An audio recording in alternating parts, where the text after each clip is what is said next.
बहुत पुरानी बात है। एक राजा के पास पालतू बंदर था। राजा उस बंदर पर बहुत विश्वास करता था क्योंकि वह बंदर राजा का भक्त था। बंदर राजा की पूरे मन से सेवा करता था, लेकिन बंदर बिल्कुल मूर्ख था। उसे कोई भी काम ठीक से समझ नहीं आता था। राजा जब भी विश्राम करता, बंदर उसकी सेवा के लिए हाजिर हो जाता था।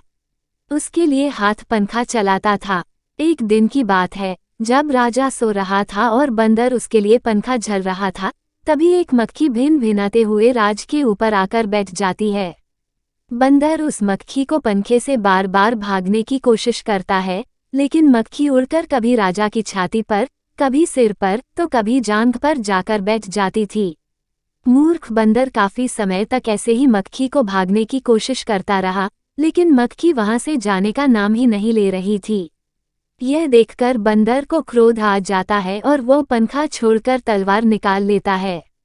जब मक्खी राजा के माथे पर बैठती है, तो बंदर तलवार लेकर राजा की छाती पर चढ़ जाता है। यह देखकर राजा काफी डर जाता है। फिर मक्खी माथे से उड़ जाती है, तो बंदर उसे मारने के लिए हवा में तलवार चलता है। इसके बाद मक्खी राजा के सिर पर जाकर बैठ जाती है, तो बंदर के तलवार से राजा के बाल कट जाते हैं और जब मूंछ पर बैठती है, तो मूंछ कट जाती है। यह देख राजा कमरे से जान बचाकर भागता है और बंदर तलवार लेकर उसके पीछे भागता है। इससे पूरे महल में उथल पुथल मच जाती है।